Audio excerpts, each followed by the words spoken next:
ਸ੍ਰੀ ਵਾਹਿਗੁਰੂ ਸਾਹਿਬ JIO. ਇੱਕ ਓੰਕਾਰ ਸਤਿਨਾਮ ਕਰਤਾ ਪੁਰਖ ਨਿਰਭਉ ਨਿਰਵੈਰ ਅਕਾਲ ਮੂਰਤ ਅਜੂਨੀ ਸੈਭੰ ਗੁਰ ਪ੍ਰਸਾਦ। ਸਤਨਾਮ ਸ੍ਰੀ ਵਾਹਿਗੁਰੂ ਸਾਹਿਬ ਜੀਓ। ਸ਼੍ਰੀ ਰਾਗ ਮਹੱਲਾ ਪੰਜਵਾਂ। ਸੰਤ ਜਨੋ ਸੁਨ ਭਾਈ ਹੋ, ਛੂਟਨ ਸਾਚੈ ਨਾਏ। ਗੁਰ ਕੇ ਚਰਨ ਸਰੇਵਣੇ, ਤੀਰਥ ਹਰਿ ਕਾ ਨਾਉ। ਆਗੈ ਦਰਗਹਿ ਮੰਨੀਐ, ਮਿਲੈ ਨਿਥਾਵੈ ਥਾਉ। ਭਾਈ ਰੇ ਸਾਚੀ ਸਤਿਗੁਰ ਸੇਵ, ਸਤਿਗੁਰ ਤੁਠੈ ਪਾਈਐ, ਪੂਰਨ ਅਲਖ ਅਭੇਵ।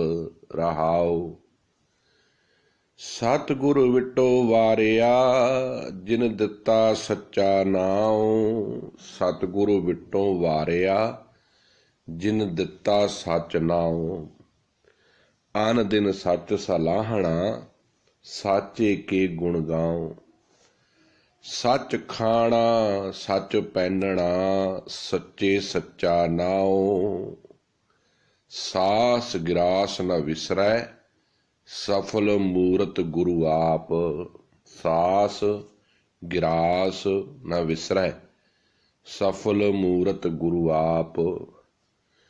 ਗੁਰ ਜੇਵੜ ਅਬਰ ਨ ਦੀਸਈ, ਆਠ ਪਹਰ ਤਿਸ ਜਾਪ। ਨਦਰ ਕਰੇ ਤਾਂ ਪਾਈਐ, ਸਚ ਨਾਮ ਗੁਣ ਤਾਸ। ਗੁਰ ਪਰਮੇਸ਼ਰ ਏਕ ਹੈ, ਸਭ ਮੇਰਿਆ ਸਮਾਏ। ਜਿਨ ਕੋ ਪੂਰਬ ਲਿਖਿਆ, ਸੇਈ ਨਾਮ ਧਿਆਏ। ਨਾਨਕ ਗੁਰ ਸ਼ਰਣਾਗਤੀ, ਮਰੈ ਨਾ ਆਵੈ ਜਾਏ। ਵਾਹਿਗੁਰੂ ਜੀ ਕਾ ਖਾਲਸਾ, ਵਾਹਿਗੁਰੂ ਜੀ ਕੀ ਫਤਿਹ। ਹਾਜ਼ਰਾ ਹਜ਼ੂਰ ਜੁਗੋ ਜੁਗ ਅਟਲ,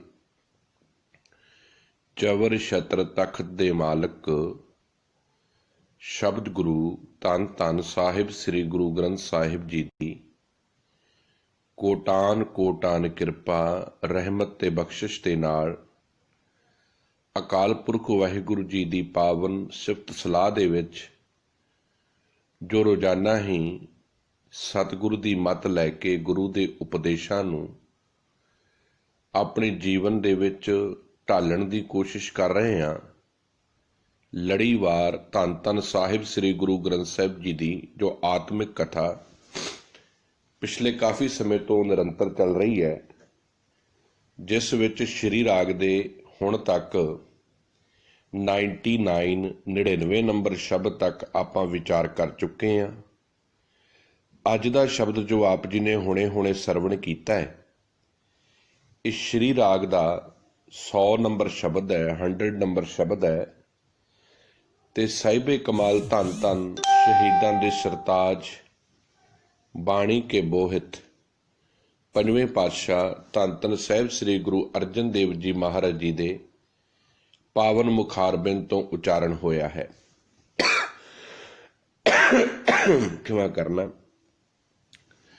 ਸ਼ਬਦ ਦੇ ਵਿੱਚ ਰਹਾਉ ਦੀਆਂ ਪੰਕਤੀਆਂ ਨੇ ਤੇ ਰਹਾਉ ਦੀਆਂ ਪੰਕਤੀਆਂ ਦੇ ਵਿੱਚ ਸੈਂਟਰਲ ਆਈਡੀਆ ਹੈ ਪੂਰਨ ਗੁਰੂ ਸ਼ਬਦ ਦਾ। ਤੋ ਰੋਜ਼ਾਨਾ ਹੀ ਆਪਾਂ ਜਿਹੜੀ ਇੱਕ ਸ਼ਬਦ ਦੀ ਵਿਚਾਰ ਫੇਸਬੁੱਕ ਲਾਈਵ ਆਡੀਓ ਦੇ ਮਾਧਿਅਮ ਦੇ ਰਾਹੀਂ ਤੇ ਗਲੋਬਲ ਗੁਰਬਾਣੀ ਵਿਚਾਰ WhatsApp ਗਰੁੱਪ ਦੇ ਰਾਹੀਂ ਆਪ ਪਿਆਰੀਆਂ ਗੁਰੂ ਕੀਆਂ ਸੰਗਤਾਂ ਦੇ ਅਸੀਸ ਦੇ ਨਾਲ ਰੋਜ਼ਾਨਾ ਕਰਦੇ ਹਾਂ। ਭਾਵਨਾ ਇਹ ਹੈ ਕਿ ਆਪਾਂ ਸਤਿਗੁਰੂ ਕੇ ਪਾਵਨ ਮੱਤ ਨਾਲ ਗੁਰੂ ਕੇ ਉਪਦੇਸ਼ਾਂ ਨਾਲ ਜੁੜ ਕੇ ਆਪਣੇ ਜੀਵਨ ਨੂੰ ਤਰਾਸ਼ ਸਕੀਏ, ਸੰਭਾਲ ਸਕੀਏ, ਤਾਂ ਕਿ ਸਾਡੇ ਵਿੱਚੋਂ ਜੀਵਨ ਦੇ ਵਿੱਚੋਂ ਸਤਿਗੁਰੂ ਕੀ ਮੱਤ ਦੇ ਗੁਰਬਾਣੀ ਦੇ ਦਰਸ਼ਨ ਹੋਣ। ਤੋ ਰਹਾਉ ਦੀਆਂ ਪੰਕਤੀਆਂ ਨੇ ਪਾਵਨ ਸ਼ਬਦ ਦੀਆਂ। ਭਾਈ ਰੇ ਸਾਚੀ ਸਤਿਗੁਰੂ ਸੇਵ, ਸਤਿਗੁਰੂ ਤੁਠੈ ਪਾਈਐ ਪੂਰਨ ਅਲਖ ਅਪੇਵ। ਰਹਾਉ। ਭਾਈ ਰੇ ਸਤਿਗੁਰੂ ਜੀ ਸੰਬੋਧਨ ਕਰਦੇ ਨੇ ਸਾਡੇ ਵਰਗੇ ਮਨੁੱਖਾਂ ਨੂੰ। ਸਾਹਿਬ ਕਹਿੰਦੇ, ਹੇ ਮੇਰੇ ਵੀਰ, ਹੇ ਮੇਰੇ ਭਰਾ, ਹੇ ਮੇਰੇ ਮਿੱਤਰ, ਜੇ ਤੂੰ ਸੱਚੀ ਸੇਵਾ ਮੇਰੇ ਤੋਂ ਪੁੱਛਦਾ ਵਾ ਨਾ ਕਿ ਵੀ ਸੱਚੀ ਸੇਵਾ ਕੀ ਹੈ ਇਸ ਸੰਸਾਰ ਦੇ ਵਿੱਚ, ਤੇ ਸੱਚੀ ਸੇਵਾ ਹੈ ਭਾਈ ਰੇ ਸਾਚੀ ਸਤਿਗੁਰੂ ਸੇਵ। ਸਤਿਗੁਰੂ ਦੀ ਸੇਵਾ ਹੀ ਸਭ ਤੋਂ ਵੱਡੀ ਸੱਚੀ ਸੇਵਾ ਹੈ। ਹੁਣ ਸਤਿਗੁਰੂ ਦੀ ਸੇਵਾ ਕਿਹੜੀ ਕਿਹੜੀ ਹੈ? ਭਾਈ ਗੁਰਦਾਸ ਜੀ ਬੜਾ ਪਿਆਰਾ ਬਚਨ ਕਹਿੰਦੇ,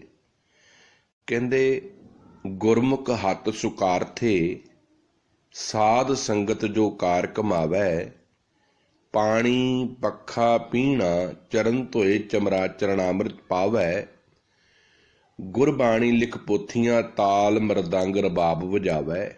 ਪਰ ਕਹਿੰਦੇ ਇਹ ਸਾਰੀਆਂ ਸੇਵਾਵਾਂ ਤਾਂ ਸਫਲੀਆਂ ਨੇ ਜੇ ਆਪ ਗਵਾਵੈ ਨਾ ਆਪ ਗਣਾਵੈ।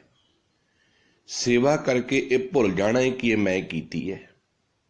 ਤੇ ਜੇ ਸੇਵਾ ਕਰਦਿਆਂ ਵਿੱਚ ਵੀ ਮੈਂ ਖਲੋਤੀ ਹੈ, ਆਪਣਾ ਆਪਾ ਭਾਵ ਖਲੋਤਾ ਹੈ, ਹਰ ਵਕਤ ਮਨੁੱਖ ਆਪਣੇ ਆਪ ਨੂੰ ਲੋਕਾਂ ਦੇ ਸਾਹਮਣੇ ਇਹ ਪੇਸ਼ ਕਰ ਰਿਹਾ ਹੈ ਕਿ ਮੇਰੇ ਤੋਂ ਵੱਡਾ ਕੋਈ ਸੇਵਾਦਾਰ ਨਹੀਂ, ਫਿਰ ਇਹ ਸੱਚੀ ਸੇਵਾ ਨਹੀਂ ਹੋ ਸਕਦੀ। ਅਸਲੀ ਸੇਵਾ ਦਾ ਪੱਖ ਹੈ ਇਹ, ਜਿੰਨੇ ਮੈਂ ਆਪਾਂ ਹੁਣ ਤੱਕ ਗਿਣੇ ਨੇ ਇਹ ਸੇਵਾ ਦੇ ਪੱਖ ਨੇ। ਅਸਲੀ ਸੇਵਾ ਸਭ ਤੋਂ ਵੱਡੀ ਜਿਹੜੀ ਸਤਿਗੁਰੂ ਕੇ ਘਰ ਵਿੱਚ ਸੇਵਾ ਪ੍ਰਵਾਨ ਹੈ, ਉਹ ਹੈ ਗੁਰੂ ਦੀ ਮੱਤ ਤੇ ਚੱਲਣਾ, ਸਤਿਗੁਰੂ ਦੇ ਹੁਕਮ ਨੂੰ ਜੀਵਨ ਵਿੱਚ ਫਾਲੋ ਕਰਨਾ। ਮੈਂ ਬੜੀ ਵਾਰੀ ਉਦਾਹਰਨ ਦੇਣ ਦੀ ਕੋਸ਼ਿਸ਼ ਕਰਦਾ ਤਾਂ ਕਿ ਗੁਰੂ ਦੀ ਗੱਲ ਪੱਲੇ ਪੈ ਜਾਵੇ, ਸਮਝ ਵਿੱਚ ਆ ਜਾਵੇ, ਪਕੜ 'ਚ ਆ ਜਾਵੇ। ਅਸੀਂ ਆਮ ਕਰਕੇ ਸੇਵਾ ਦੇ ਖੇਤਰ ਦੇ ਵਿੱਚ ਇਹ ਸੋਚਦੇ ਹਾਂ ਕਿ ਮੈਂ ਗੁਰਦੁਆਰੇ ਰੋਜ਼ ਸਵੇਰੇ ਜਾਂਦਾ, ਜਾ ਕੇ ਚੌਰ ਸਾਹਿਬ ਦੀ ਸੇਵਾ ਕਰਦਾ, ਜਦੋਂ ਕਿਤੇ ਮੈਨੂੰ ਸਮਾਂ ਮਿਲਦਾ ਮੈਂ ਲੰਗਰ ਦੀ ਸੇਵਾ ਵੀ ਕਰਦਾ, ਜਦੋਂ ਕਿਤੇ ਮੌਕਾ ਮਿਲਦਾ ਹੈ ਮੈਂ ਸੋਹਣੇ ਰੁਮਾਲਾ ਸਾਹਿਬ ਵੀ ਸਤਿਗੁਰੂ ਨੂੰ ਭੇਟ ਕਰਦਾ ਹੈ, ਮੁਬਾਰਕ ਆ। ਪਰ ਇਹ ਇੱਕ ਸੇਵਾ ਦੇ ਪੱਖ ਨੇ। ਹੁਣ ਕੋਈ ਆਪਣੇ ਬਾਪ ਨੂੰ ਸੋਹਣਾ ਪਲੰਘ ਵੀ ਦਵੇ, ਆਪਣੇ ਬਾਪ ਦੇ ਉੱਤੇ ਮਹਿੰਗੀਆਂ ਰਜਾਈਆਂ ਵੀ ਪਾਵੇ, ਪਿਤਾ ਜੀ ਦੇ ਉੱਪਰ ਉਹਨੂੰ ਮਹਿੰਗੇ ਮਹਿੰਗੇ ਪਕਵਾਨ ਵੀ ਦਵੇ, ਲੱਤਾਂ ਵੀ ਕੁੱਟੇ, ਪਰ ਪਿਤਾ ਦਾ ਹੁਕਮ ਨਾ ਫਾਲੋ ਕਰੇ। ਜੋ ਬਾਪ ਹੁਕਮ ਕਰ ਰਿਹਾ, ਜੋ ਇੱਕ ਬੱਚੇ ਕੋਲੋਂ ਆਸ ਕਰ ਰਿਹਾ ਕਿ ਮੇਰੇ ਪੁੱਤਰ ਦੇ ਵਿੱਚ ਇਹ ਗੁਣ ਹੋਣੇ ਚਾਹੀਦੇ ਨੇ, ਪਰ ਜੇ ਉਹ ਪੁੱਤਰ ਉਹ ਗੁਣਾਂ ਨੂੰ ਆਪਣੇ ਜੀਵਨ ਵਿੱਚ ਅਪਣਾਵੇ ਨਾ ਤੇ ਬਾਹਰ ਦੀਆਂ ਸੇਵਾਵਾਂ ਸਾਰੀਆਂ ਕਰੀ ਜਾਵੇ, ਕੀ ਉਹ ਸੇਵਾ ਪ੍ਰਵਾਨ ਹੈ? ਬਿਲਕੁਲ ਵੀ ਨਹੀਂ ਪ੍ਰਵਾਨ ਹੋਵੇਗੀ। ਅੱਜ ਸਾਡੀ ਵੀ ਸਾਰਾ ਜ਼ੋਰ ਬਾਹਰ ਦੀਆਂ ਸੇਵਾਵਾਂ ਤੇ ਲੱਗਾ ਹੈ। ਹਰ ਇੱਕ ਮਨੁੱਖ ਕੋਸ਼ਿਸ਼ ਕਰਦਾ ਹੈ ਕਿ ਮੈਂ ਵੱਧ ਤੋਂ ਵੱਧ ਸੇਵਾ ਕਰਾਂ, ਪਰ ਅਸਲੀ ਜਿਹੜੀ ਸੇਵਾ ਹੈ ਉਹ ਸਭ ਤੋਂ ਵੱਡੀ ਸੇਵਾ ਹੈ ਸਤਿਗੁਰੂ ਭਾਈ ਰੇ ਸਾਚੀ ਸਤਿਗੁਰੂ ਸੇਵ। ਸਤਿਗੁਰੂ ਦੇ ਹੁਕਮ ਦੇ ਵਿੱਚ ਤੁਰਨਾ, ਗੁਰੂ ਜੀ ਦੀ ਰਜ਼ਾ ਵਿੱਚ ਤੁਰਨਾ, ਹਰ ਵਕਤ ਉਹਦੇ ਭਾਣੇ ਨੂੰ ਐਜ਼ ਇਟ ਇਜ਼ ਸਵੀਕਾਰ ਕਰਨਾ, ਆਪਣੀਆਂ ਮਨ ਆਈਆਂ, ਆਪਣੀਆਂ ਮਨ ਮਰਜ਼ੀਆਂ, ਆਪਣੀਆਂ ਚੁਤਰਾਈਆਂ ਛੱਡ ਦੇਣੀਆਂ ਨੇ। ਫਿਰ ਕੀ ਹੋਵੇਗਾ? ਸਤਿਗੁਰੂ ਤੁਠੈ ਪਾਈਐ ਪੂਰਨ, ਸਤਿਗੁਰੂ ਤੁਠੈ ਪਾਈਐ ਪੂਰਨ ਅਲਖ ਅਪੇਵ। ਰਹਾਉ। ਸਤਿਗੁਰੂ ਤੁਠੈ, ਤੁਠੈ ਸ਼ਬਦ ਦਾ ਅਰਥ ਆ ਤਰੁੱਠਣਾ, ਕਿਸੇ ਦੇ ਉੱਪਰ ਪਿਆਰ ਦੇ ਨਾਲ ਨਿਸ਼ਾਵਰ ਕਰ ਦੇਣਾ। ਸਤਿਗੁਰੂ ਜੀ ਦੀ ਪ੍ਰਸ਼ੰਸਾ ਜੇ ਲੈਣੀ ਹੈ ਤੇ ਗੁਰੂ ਦੀ ਮੱਤ ਤੇ ਚੱਲਣਾ ਪਵੇਗਾ। ਤੇ ਜਦੋਂ ਸਤਿਗੁਰੂ ਜੀ ਤਰੁੱਠਦੇ ਨੇ, ਹੁਣ ਸਤਿਗੁਰੂ ਦੀ ਤਰੁੱਠਣ ਦੀ ਨਿਸ਼ਾਨੀ ਕੀ ਹੈ? ਪਾਈਐ ਪੂਰਨ ਅਲਖ ਅਪੇਵ। ਸਤਿਗੁਰੂ ਜੀ ਦੀ ਪ੍ਰਸੰਨਤਾ ਦਾ ਉਦੋਂ ਸਮਝਣਾ ਗੁਰੂ ਜੀ ਪ੍ਰਸੰਨ ਹੋ ਗਏ ਨੇ ਜਿੱਦਣ ਸਾਡੇ ਜੀਵਨ ਦੇ ਵਿੱਚ ਸਾਨੂੰ ਗੁਰੂ ਸ਼ਬਦ ਦੇ ਵਿੱਚੋਂ ਪ੍ਰਮਾਤਮਾ ਦੇ ਭੇਦ ਸਮਝ ਆਉਣ ਲੱਗ ਪੈਣਗੇ। ਜੋ ਸਤਿਗੁਰੂ ਜੀ ਦੀ ਮੱਤ, ਗੁਰੂ ਦੇ ਉਪਦੇਸ਼ ਕਹੇ ਜਾ ਰਹੇ ਨੇ, ਸਤਿਗੁਰੂ ਜੀ ਦੇ ਉਹਨਾਂ ਉਪਦੇਸ਼ਾਂ ਨੂੰ ਅਸੀਂ ਫਾਲੋ ਕਰਨ ਲੱਗ ਪਵਾਂਗੇ। ਮਾਨਵਤਾ ਵਿੱਚ ਪ੍ਰਮਾਤਮਾ ਨਜ਼ਰ ਆਉਣ ਲੱਗ ਪਵੇਗਾ। ਜਾਤ ਪਾਤ, ਊਚ ਨੀਚ, ਅਮੀਰੀ ਗਰੀਬੀ ਵਾਲੇ ਵਿਤਕਰੇ ਮੁੱਕ ਜਾਣਗੇ ਤੇ ਜੀਵਨ ਦੇ ਵਿੱਚ ਕੇਵਲ ਤਾਂ ਕੇਵਲ ਸੱਚ ਨਜ਼ਰ ਆਵੇਗਾ, ਬਿਲਕੁਲ ਸੱਚ, ਜਿਹਦੇ ਵਿੱਚ ਝੂਠ ਦੀ ਕੋਈ ਵੀ ਗੁੰਜਾਇਸ਼ ਨਹੀਂ ਹੋਵੇਗੀ। ਸਮਝ ਲੈਣਾ ਤੁਸੀਂ ਸਤਿਗੁਰੂ ਦੀ ਪ੍ਰਸੰਨਤਾ ਦੇ ਪਾਤਰ ਬਣ ਗਏ ਆ। ਜਿੱਦਣ ਇਹ ਮਨ ਆਪਣੀਆਂ ਮਨ ਆਈਆਂ, ਮਨ ਮਰਜ਼ੀਆਂ ਛੱਡ ਦੇਵੇਗਾ। ਸਤਿਗੁਰੂ ਤੁਠੈ ਪਾਈਐ ਪੂਰਨ ਅਲਖ ਅਪੇਵ। ਕਿਉਂਕਿ ਜਦੋਂ ਗੁਰੂ ਜੀ ਪ੍ਰਸੰਨ ਹੁੰਦੇ ਨੇ, ਜਦੋਂ ਸਤਿਗੁਰੂ ਜੀ ਕਿਰਪਾ ਕਰਦੇ ਨੇ, ਆਪਣੇ ਸਿੱਖ ਦੇ ਉੱਤੇ ਪ੍ਰਭਾਵਿਤ ਹੁੰਦੇ ਨੇ, ਤਾਂ ਸੁਖਮਨੀ ਸਾਹਿਬ ਦੇ ਬੜੇ ਪਿਆਰੇ ਬਚਨ ਨੇ, ਇੱਥੇ ਕੋਡ ਕਰਨੇ ਚਾਹਾਂਗਾ। ਸਤਿਗੁਰੂ ਜੀ ਦੇ ਬੜੇ ਪਿਆਰੇ ਬਚਨ ਨੇ ਸੁਖਮਨੀ ਸਾਹਿਬ ਦੇ। ਸਿੱਖ ਪੁੱਛਦਾ, ਸੱਚੇ ਪਾਤਸ਼ਾਹ ਜੀ, ਜਦੋਂ ਸਤਿਗੁਰੂ ਜੀ ਤਰੁੱਠਦੇ, ਜਿਵੇਂ ਇੱਕ ਬੱਚਾ ਆਪਣੇ ਪਿਤਾ ਤੋਂ ਬੱਚੇ ਤੋਂ ਪ੍ਰਭਾਵਿਤ ਹੁੰਦਾ ਹੈ, ਤੇ ਪਿਤਾ ਆਪਣੇ ਬੱਚੇ ਨੂੰ ਕੋਈ ਨਾ ਕੋਈ ਗਿਫਟ ਲੈ ਕੇ ਦਿੰਦਾ ਹੈ, ਤੋਹਫਾ ਲੈ ਕੇ ਦਿੰਦਾ ਹੈ, ਤੇ ਸਤਿਗੁਰੂ ਕੀ ਕਰਦੇ ਨੇ? ਤੋ ਸਾਹਿਬਾਂ ਨੇ ਬੜੇ ਪਿਆਰੇ ਬਚਨ ਸੁਖਮਨੀ ਸਾਹਿਬ ਵਿੱਚ ਕਹਿੰਦੇ ਜਦੋਂ ਸਤਿਗੁਰੂ ਤਰੁੱਠਦਾ ਹੈ ਨਾ, ਸਤਿਗੁਰੂ ਸਿੱਖ ਕੋ ਨਾਮ ਧਨ ਦੇ। ਹੁਣ ਇਹ ਨਹੀਂ ਹੈ ਬਖਸ਼ਿਸ਼ਾਂ, ਕੋਈ ਇਹ ਆਖੇ ਕਿ ਕਿਸੇ ਸਿੱਖ ਦੇ ਕੋਲ 4 ਬੰਗਲੇ ਨੇ, ਉਹਦੀਆਂ ਬੜੀਆਂ ਮਹਿੰਗੀਆਂ ਐਕਸਲੇਡ ਵਰਗੀਆਂ ਮਹਿੰਗੀਆਂ BMW ਗੱਡੀਆਂ ਨੇ, ਉਹਦੇ ਕੋਲ ਬੜੀਆਂ ਵੱਡੀਆਂ ਚੌਧਰੀਆਂ ਨੇ, ਤੇ ਅਸੀਂ ਇਹ ਸੋਚੀਏ ਵੀ ਉਹਦੇ ਉੱਤੇ ਬਖਸ਼ਿਸ਼ ਹੈ। ਖਿਮਾ ਕਰਨਾ, ਇਹ ਬਖਸ਼ਿਸ਼ ਦਾ ਹਜੇ ਪਾਤਰ ਨਹੀਂ ਹੈ। ਇਹ ਦੁਨਿਆਵੀ ਧਨ ਪਦਾਰਥ ਇਸ ਗੱਲ ਦਾ ਕਦੀ ਵੀ ਪੈਰਾਮੀਟਰ ਨਹੀਂ ਹੈ ਕਿ ਕਿਸੇ ਮਨੁੱਖ ਉੱਤੇ ਬਖਸ਼ਿਸ਼ ਹੈ। ਅਸਲੀ ਬਖਸ਼ਿਸ਼ ਹੈ ਜਿਸ ਸਿੱਖ ਨੂੰ ਰਜ਼ਾ ਤੇ ਭਾਣੇ ਵਿੱਚ ਰਹਿਣ ਦੀ ਵੱਲ ਆ ਜਾਵੇ, ਤਰੀਕਾ ਆ ਜਾਵੇ, ਜਿਹਦੇ ਵਿੱਚੋਂ ਮੈਂ ਮੇਰੀ ਮਿਟ ਜਾਵੇ, ਜਿਹਦਾ ਜੀਵਨ ਸੁੱਕੀ ਰੋਟੀ ਦੇ ਵਿੱਚ ਵੀ ਹੁਕਮ ਦੇ ਵਿੱਚ ਗੁਜ਼ਾਰਾ ਕਰਨ ਦੀ ਭਾਵਨਾ ਪੈਦਾ ਹੋ ਜਾਵੇ, ਜਿਹਦੇ ਅੰਦਰ ਇਹ ਅਵਸਥਾ ਬਣ ਜਾਵੇ, ਮਾਣ ਹੁੰਦੇ ਹੋਏ ਨਿਮਾਣਾ, ਤਾਣ ਹੁੰਦੇ ਹੋਏ ਨਿਤਾਣਾ, ਅਣਹੋਂਦਾ ਆਪ ਵੰਡਾਏ, ਕੋ ਐਸਾ ਭਗਤ ਸਦਾਏ। ਸਮਝ ਲੈਣਾ ਉਹਦੇ ਉੱਪਰ ਸਤਿਗੁਰੂ ਦੀ ਬਖਸ਼ਿਸ਼ ਹੈ, ਪਾਤਰ ਹੈ ਬਖਸ਼ਿਸ਼ ਦਾ। ਪਰ ਸਾਡਾ ਜਿਹੜਾ ਪੈਰਾਮੀਟਰ ਹੈ, ਜਿਹੜੀ ਸਾਡੀ ਸੋਚ ਹੈ, ਸਾਡੀ ਸੋਚ ਇੱਥੇ ਖਲੋਤੀ ਹੈ ਕਿ ਕਿਸੇ ਦੇ ਕੋਲ ਬਹੁਤ ਨਵਾਬੀਆਂ ਨੇ, ਉਹਦੇ ਅੱਗੇ ਪਿੱਛੇ ਕੁਰਸੀਆਂ ਘੁੰਮਦੀਆਂ ਨੇ, ਉਹਦੇ ਅੱਗੇ ਪਿੱਛੇ ਲੋਕ ਘੁੰਮਦੇ, ਅਸੀਂ ਇਹ ਸੋਚਦੇ ਹਾਂ ਉੱਤੇ ਬੜੀ ਬਖਸ਼ਿਸ਼ ਹੈ। ਨਹੀਂ, ਮਲਕ ਭਾਗੋ ਤੇ ਬਹੁਤ ਇਹੋ ਜਿਹੀਆਂ, ਬਹੁਤ ਅਮੀਰ ਸੀ ਉਹ, ਪਰ ਸਤਿਗੁਰੂ ਦੀ ਬਖਸ਼ਿਸ਼ ਭਾਈ ਲਾਲੋ ਤੇ ਹੋਈ ਸੀ।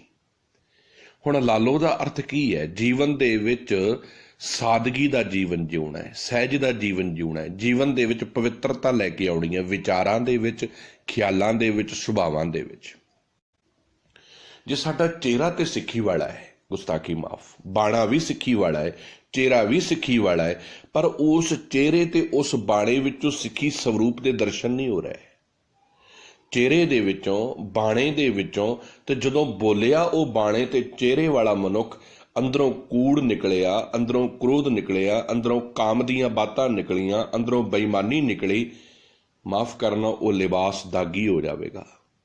ਉਹ ਲਿਬਾਸ ਦਾਗੀ ਹੋ ਜਾਵੇਗਾ ਜਿਹਦਾ ਨਤੀਜਾ ਅਸੀਂ ਅੱਜ ਤੱਕ ਭੋਗ ਰਹੇ ਹਾਂ। ਲਿਬਾਸ ਜੀਵਨ ਨਹੀਂ ਹੈ, ਜ਼ਿੰਦਗੀ ਹੈ, ਗੁਰਮਤ ਜੀਵਨ ਹੈ। ਜਦੋਂ ਜੀਵਨ ਦੇ ਵਿੱਚ ਗੁਰਮਤ ਹੋਵੇਗੀ, ਜੀਭਾ ਦੇ ਵਿੱਚ ਗੁਰਮਤ ਹੋਵੇਗੀ, ਸੁਭਾਅ ਦੇ ਵਿੱਚ ਗੁਰਮਤ ਹੋਵੇਗੀ, ਅੰਦਰ ਵਿਚਾਰਾਂ ਦੇ ਵਿੱਚ ਗੁਰਮਤ ਹੋਵੇਗੀ, ਗੁਰਬਾਣੀ ਅੰਦਰ ਘਰ ਕੀਤੀ ਹੋਵੇਗੀ, ਤਾਂ ਸਾਹਿਬ ਕਹਿੰਦੇ ਸਮਝ ਲਈ ਤੂੰ ਗੁਰੂ ਦੀ ਬਖਸ਼ਿਸ਼ ਦਾ ਪਾਤਰ ਬਣ ਗਿਆ। ਸਤਿਗੁਰੂ ਤੁਠੈ ਪਾਈ ਹੈ ਪੂਰਨ ਅਲਖ ਅਪੇਵ। ਕਿਉਂਕਿ ਜਦੋਂ ਸਤਿਗੁਰੂ ਜੀ ਪ੍ਰਸੰਨ ਹੁੰਦੇ ਨਾ ਆਪਣੇ ਭਗਤ ਤੇ, ਤਾਂ ਸਮਝ ਲੈਣਾ ਉਸ ਨੂੰ ਪਰਮਾਤਮਾ ਮਿਲ ਪੈਂਦਾ ਹੈ। ਅਤੇ ਜੋ ਪਰਮਾਤਮਾ ਸਾਰਿਆਂ ਦੇ ਵਿੱਚ ਵਿਆਪਕ ਹੈ, ਹਰ ਇੱਕ ਜਗ੍ਹਾ ਰਸਿਆ ਹੋਇਆ ਹੈ, ਰਮਿਆ ਹੋਇਆ ਹੈ, ਜੋ ਅਦ੍ਰਿਸ਼ਟ ਹੈ, ਉਹਦੇ ਭੇਤ ਗੁਰੂ ਦੀ ਸਿੱਖ ਨੂੰ ਸਮਝ ਆ ਜਾਂਦੇ ਨੇ। ਗੁਰੂ ਦੀ ਮੱਤ ਤੇ ਚੱਲਣ ਵਾਲੇ ਗੁਰਮੁਖ ਨੂੰ ਉਹ ਭੇਤ ਨਜ਼ਰੀ ਪੈਣ ਲੱਗ ਪੈਂਦੇ ਨੇ, ਤੇ ਉਹ ਪਰਮਾਤਮਾ ਦੇ ਨਾਲ ਇੱਕਮਿਕ ਹੋਣ ਵਾਲੇ ਰਸਤੇ ਤੇ ਤੁਰਨ ਲੱਗ ਪੈਂਦਾ ਹੈ। ਸੋ ਇਹ ਰਹਾਉ ਦੀਆਂ ਪੰਕਤੀਆਂ ਨੇ। ਰਹਾਉ ਦੀਆਂ ਪੰਕਤੀਆਂ ਦੁਬਾਰਾ ਆਪਦੇ ਸਾਹਮਣੇ ਸਨਮੁਖ ਰੱਖ ਦੇਵਾਂ, ਗੱਲ ਪਕੜ 'ਚ ਆ ਜਾਵੇ। ਭਾਈ ਰੇ ਸਾਚੀ ਸਤਿਗੁਰੂ ਸੇਵ, ਸਤਿਗੁਰੂ ਤੁਠੈ ਪਾਈ ਹੈ ਪੂਰਨ ਅਲਖ ਅਪੇਵ। ਸਤਿਗੁਰੂ ਦੀ ਸੱਚੀ ਸੇਵਾ ਹੈ, ਗੁਰੂ ਦੇ ਹੁਕਮ 'ਚ ਚੱਲਣਾ। ਤੇ ਸਤਿਗੁਰੂ ਜੀ ਜਦੋਂ ਪ੍ਰਸੰਨ ਹੋਣ ਤੇ ਉਹ ਨਿਸ਼ਾਨੀ ਹੈ ਕਿ ਮਾਨਵਤਾ ਵਿੱਚ ਵੱਸਦਾ ਪਰਮਾਤਮਾ ਨਜ਼ਰ ਆਉਣ ਲੱਗ ਪੈਂਦਾ। ਵਿਤਕਰੇ ਮੁੱਕ ਜਾਂਦੇ ਨੇ, ਨਫ਼ਰਤਾਂ ਮੁੱਕ ਜਾਂਦੀਆਂ ਨੇ, ਪਿਆਰ ਦਾ ਸੰਤੁਲਨ ਜੀਵਨ ਗੁਰਸਿੱਖ ਜਿਉਣਾ ਸ਼ੁਰੂ ਕਰ ਦਿੰਦਾ ਹੈ। ਹੁਣ ਬਾਕੀ ਬੰਦ ਜਿਹੜੇ ਨੇ, ਇਹਨੂੰ ਡਿਟੇਲ ਕੀਤੀ ਗਈ ਹੈ, ਸਮਝਾਇਆ ਗਿਆ ਹੈ। ਇਸ ਰਹਾਉ ਦੇ ਬੰਦ ਨੂੰ ਹੋਰ ਡਿਟੇਲ ਦੇ ਨਾਲ ਡਿਸਕ੍ਰਾਈਬ ਕੀਤਾ ਗਿਆ ਹੈ ਤਾਂ ਕਿ ਸਾਨੂੰ ਗੱਲ ਪੂਰੀ ਤਰੀਕੇ ਨਾਲ ਪਕੜ 'ਚ ਆ ਜਾਵੇ। ਪਹਿਲਾ ਬੰਦ ਹੈ ਪਾਵਨ ਸ਼ਬਦ ਦਾ। ਸਤਿਗੁਰੂ ਜੀ ਕਿਰਪਾ ਕਰ ਰਹੇ। ਸ਼੍ਰੀ ਰਾਗ ਮਹੱਲਾ ਪੰਜਵਾਂ। ਸੰਤ ਜਨ ਹੋ ਸੁਣ ਭਾਈ ਹੋ, ਛੂਟਨ ਸਾਚੈ ਨਾਏ। ਹੁਣ ਸੰਬੋਧਨ ਕੀਤਾ ਹੈ ਭਗਤ ਜਨੋ, ਸੰਤ ਜਨੋ, ਸੰਬੋਧਕ ਵਾਚਕ ਦੇ ਵਿੱਚ ਹੈ। ਸੁਣੋ ਦਾ ਅਰਥ ਹੈ, ਸੁਣ ਦਾ ਅਰਥ ਹੈ ਸੁਣੋ, ਭਾਈਓ, ਹੇ ਮੇਰੇ ਭਰਾਵੋ, ਹੇ ਮੇਰੇ ਵੀਰੋ, ਛੂਟਨ ਸਾਚੈ ਨਾਏ। ਜੇ ਤੁਸੀਂ ਵਿਕਾਰਾਂ ਤੋਂ ਛੁਟਕਾਰਾ ਪਾਉਣਾ ਚਾਹੁੰਦੇ ਹੋ, ਕਿਉਂਕਿ ਮਨੁੱਖ ਦੀ ਜ਼ਿੰਦਗੀ ਦੇ ਵਿੱਚ ਕਿਤੇ ਝਾਤੀ ਮਾਰ ਕੇ ਦੇਖੀਏ ਨਾ, ਕਿਤੇ ਆਪਣੇ ਅੰਦਰ ਨੂੰ ਖੰਗੋਲਣ ਦੀ ਕੋਸ਼ਿਸ਼ ਕਰੋ, ਅੰਦਰ ਤੁਹਾਨੂੰ ਬਹੁਤ ਆਪਣੇ ਅੰਦਰ ਬੈਠਾ ਕਈ ਵਾਰੀ ਰਾਖਸ਼ ਨਜ਼ਰ ਆਵੇਗਾ। ਕਿਉਂਕਿ ਸਾਡੀਆਂ ਵਿਚਾਰਾਂ ਦੇ ਵਿੱਚ, ਸਾਡੇ ਸੁਭਾਅ ਦੇ ਵਿੱਚ ਜੋ ਹੈ ਨਾ, ਉਹੀ ਸਾਡਾ ਜੀਵਨ ਹੈ। ਅਸੀਂ ਸੁਭਾਅ ਦੇ ਵਿੱਚ ਜੋ ਅਪਣਾ ਕੇ ਬੈਠੇ ਹਾਂ ਤੇ ਜ਼ਿੰਦਗੀ ਵਿਕਾਰਾਂ ਦੇ ਚੱਕੜ ਦੇ ਵਿੱਚ ਹੀ ਡੁੱਬੀ ਪਈ ਹੈ, ਮੋਹ ਦੇ ਚੱਕੜ ਵਿੱਚ ਹੀ ਗੋਤੇ ਲਾ ਰਹੇ ਹਾਂ। ਕਿਸੇ ਦੀ ਚੜ੍ਹਦੀ ਕਲਾ ਵੇਖ ਕੇ ਈਰਖਾ ਹੁੰਦੀ ਹੈ, ਨਫ਼ਰਤ ਹੁੰਦੀ ਹੈ, ਤੇ ਸਮਝ ਲੈਣਾ ਮਨ ਚਿੱਕੜ ਦੇ ਵਿੱਚ ਹੈ, ਕਾਂ ਵਰਗਾ ਸੁਭਾਅ ਬਣ ਗਿਆ। ਤੋ ਸਭ ਕਹਿੰਦੇ ਜੇ ਹੁਣ ਅਰਦਾਸ ਹੈ, ਪਹਿਲੀ ਗੱਲ ਤੇ ਇਹ ਸਮਝ ਹੋਣੀ ਚਾਹੀਦੀ ਹੈ ਵੀ ਮੈਂ ਰੋਗੀ ਹਾਂ। ਜਦ ਤੱਕ ਇਹ ਸਮਝ ਹੀ ਨਹੀਂ ਕਿ ਮੈਂ ਰੋਗੀ ਹਾਂ ਤੇ ਇਲਾਜ, ਟ੍ਰੀਟਮੈਂਟ ਕਿਵੇਂ ਚਾਲੂ ਹੋਵੇਗਾ? ਸਾਡੀ ਜ਼ਿੰਦਗੀਆਂ ਗੁਜ਼ਰ ਗਈਆਂ ਨੇ, ਉਮਰਾਂ ਲੰਘ ਗਈਆਂ ਨੇ, ਪਰ ਅਸੀਂ ਕਦੀ ਗੁਰੂ ਜੀ ਦੇ ਸਨਮੁਖ ਹੋ ਕੇ ਇਹ ਅਰਦਾਸ ਨਹੀਂ ਕੀਤੀ, ਰੋਗੀ ਕਾ ਪ੍ਰਭ ਖੰਡੋ ਰੋਗ। ਹੇ ਸੱਚੇ ਪਾਤਸ਼ਾਹ ਜੀ, ਮੈਂ ਰੋਗੀ ਹਾਂ, ਇਹ ਮੈਨੂੰ ਸਮਝ ਆ ਗਈ ਹੈ, ਹੁਣ ਇਸ ਰੋਗ ਨੂੰ ਤੁਸੀਂ ਮੇਰੇ ਜੀਵਨ ਵਿੱਚੋਂ ਮੁਕਤ ਕਰ ਦਿਓ। ਸਭ ਤੋਂ ਵੱਡਾ ਰੋਗ ਹੈ ਹਉਮੈ ਦਾ, ਸਭ ਤੋਂ ਵੱਡਾ ਰੋਗ ਹੈ ਮੈਂ ਮੇਰੀ ਦਾ, ਕਾਮ ਦਾ, ਜੋ ਸਾਡੇ ਜੀਵਨ ਦੇ ਵਿੱਚ ਭਰਪੂਰ ਅਵਸਥਾ ਵਿੱਚ ਸਮੋਇਆ ਹੋਇਆ ਹੈ। ਸੰਤ ਜਣੋ ਸੁਨ ਭਾਈਓ, ਛੂਟਨ ਸਾਚੈ ਨਾਏ। ਸਭ ਕਹਿੰਦੇ ਹੇ ਭਰਾਵੋ, ਹੇ ਮੇਰੇ ਵੀਰੋ, ਧਿਆਨ ਨਾਲ ਮਨ ਲਾ ਕੇ, ਕੰਨ ਲਾ ਕੇ ਇਹ ਗੱਲ ਸੁਣੋ। ਜੇ ਤੁਸੀਂ ਆਪਣੇ ਜੀਵਨ ਦੇ ਵਿੱਚੋਂ ਵਿਕਾਰਾਂ ਤੋਂ ਖਲਾਸੀ ਚਾਹੁੰਦੇ ਹੋ, ਜੇ ਚਾਹੁੰਦੇ ਹੋ ਕਿ ਜੀਵਨ ਸੱਚਾ ਤੇ ਨਿਰਮਲ ਬਣ ਜਾਵੇ, ਤੇ ਇੱਕੋ ਇੱਕ ਤਰੀਕਾ ਹੈ ਸਾਚੇ ਨਾਏ। ਸਦਾ ਅਟਲ ਰਹਿਣ ਵਾਲੇ ਸੱਚੇ ਪ੍ਰਮਾਤਮਾ ਵਾਹਿਗੁਰੂ ਦੇ ਨਾਲ ਆਪਣੇ ਜੀਵਨ ਦੀ ਸਾਂਝ ਪਾ ਲਓ। ਆਪਣੇ ਜੀਵਨ ਦੇ ਵਿੱਚ ਆਪਣੇ ਮਨ ਨੂੰ ਇੰਨਾ ਸਖਤ ਤਰੀਕੇ ਨਾਲ ਸਮਝਾ ਲਓ ਕਿ ਆਪਣੀ ਮਨਮਰਜ਼ੀ ਕਰਨੀ ਨਹੀਂ, ਸਿਆਣਪਾਂ ਚਤੁਰਾਈਆਂ ਛੱਡ ਦੇਣੀਆਂ ਨੇ, ਸਤਿਗੁਰੂ ਦੇ ਹੁਕਮ ਤੇ ਚੱਲਣਾ ਹੈ, ਪ੍ਰਮਾਤਮਾ ਦੀ ਰਜ਼ਾ ਦੇ ਵਿੱਚ ਚੱਲਣਾ ਹੈ। ਤੇ ਦੇਖਿਓ ਕਿੰਨਾ ਆਨੰਦ ਜੀਵਨ ਵਿੱਚ ਹੋਵੇਗਾ, ਕਿੰਨਾ ਖੇੜਾ ਹੋਵੇਗਾ। ਕਿਉਂਕਿ ਜਿੱਥੇ ਪ੍ਰਮਾਤਮਾ ਦੀ ਰਜ਼ਾ ਆ ਜਾਂਦੀ ਹੈ ਨਾ, ਉੱਥੇ ਮਨ ਆਤਮਿਕ ਆਨੰਦ ਤੇ ਚੜ੍ਹਦੀ ਕਲਾ ਵਿੱਚ ਚਲ ਜਾਂਦਾ ਹੈ। ਢਹਿੰਦੀ ਕਲਾ ਉੱਥੇ ਹੈ ਜਿੱਥੇ ਪ੍ਰਮਾਤਮਾ ਦੀ ਰਜ਼ਾ ਵਿੱਚ ਤੁਰਨ ਨੂੰ ਜੀ ਨਾ ਕਰੇ। ਕਿਉਂਕਿ ਅਸੀਂ ਰਜ਼ਾ ਉਦੋਂ ਮੰਨਦੇ ਹਾਂ ਜੇ ਸਾਡੇ ਮਨ ਚਿਤਵੇ ਮੁਤਾਬਕ ਸਾਰੇ ਕਰਮ ਹੋ ਰਹੇ ਨੇ, ਅਸੀਂ ਬੜੇ ਖੁਸ਼ ਹਾਂ। ਜੋ ਮਨ ਵਿੱਚ ਚਿਤਵਿਆ ਹੋ ਰਿਹਾ ਹੈ, ਅਸੀਂ ਬੜੇ ਖੁਸ਼ ਹਾਂ। ਪਰ ਜੇ ਕਿਤੇ ਮਨ ਵਿੱਚ ਕੁਝ ਚਿਤਵਿਆ ਹੋਇਆ ਨਹੀਂ, ਜਾਂ ਉਹਦਾ ਕੋਈ ਨੁਕਸਾਨ ਹੋ ਗਿਆ, ਅਸੀਂ ਕਹਿੰਦੇ ਹਾਂ ਵੀ ਇਹ ਗਲਤ ਹੋ ਗਿਆ।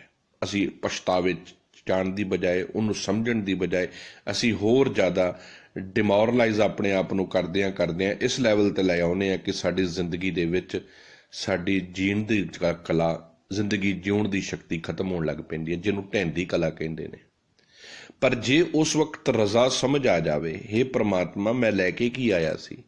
ਨੰਗਾ ਇਸ ਧਰਤੀ ਤੇ ਆਇਆ ਸੀ, ਨੰਗੇ ਹੀ ਜਾਣਾ ਹੈ। ਇੱਥੇ ਤੂੰ ਵਰਤਣ ਲਈ ਮੈਨੂੰ ਪਦਾਰਥ ਦਿੱਤੇ ਨੇ, ਜ਼ਿੰਦਗੀ ਜਿਉਣ ਲਈ ਪਦਾਰਥ ਦਿੱਤੇ ਨੇ, ਨਾ ਕਿ ਪਦਾਰਥਾਂ ਵਾਸਤੇ ਜ਼ਿੰਦਗੀ ਦਿੱਤੀ ਹੈ। ਪਦਾਰਥਾਂ ਵਾਸਤੇ ਜੀਵਨ ਨਹੀਂ ਮਿਲਿਆ, ਜ਼ਿੰਦਗੀ ਜਿਉਣ ਲਈ ਪਦਾਰਥ ਨੇ, ਨੈਸੈਸਰੀ ਨੀਡਸ ਨੇ ਜਿਹੜੀਆਂ, ਉਹ ਮੈਨੂੰ ਚਾਹੀਦੀਆਂ ਨੇ। ਪਰ ਮੈਂ ਪਦਾਰਥਵਾਦੀ ਹੋ ਕੇ ਜ਼ਿੰਦਗੀ ਜੀਵਾਂ, ਇਹ ਮੇਰੇ ਸਤਿਗੁਰੂ ਨੂੰ ਮਨਜ਼ੂਰ ਨਹੀਂ। ਪੇਟ ਭਰਨ ਲਈ ਰੋਟੀ ਚਾਹੀਦੀ ਹੈ, ਠੀਕ ਹੈ। ਜ਼ਿੰਦਗੀ ਰਾਤ ਨੂੰ ਸੌਣ ਵਾਸਤੇ ਬਿਸਤਰ ਚਾਹੀਦਾ ਹੈ, ਪ੍ਰਵਾਨ ਹੈ। ਰਾਤ ਘਰ ਰਹਿਣ ਵਾਸਤੇ, ਛੱਤ ਥੱਲੇ ਰਹਿਣ ਵਾਸਤੇ ਘਰ ਚਾਹੀਦਾ ਹੈ, ਬਿਲਕੁਲ ਮੁਬਾਰਕ ਹੈ। ਪੇਟ ਭਰਨ ਲਈ ਰੋਟੀ ਚਾਹੀਦੀ ਹੈ, ਮੁਬਾਰਕ ਹੈ। ਪਰ ਜ਼ਿੰਦਗੀ ਨੂੰ ਵਿਸ਼ੇ ਵਿਕਾਰਾਂ ਰੂਪੀ ਭੋਜਨਾਂ ਵਿੱਚ ਪਾ ਲੈਣਾ।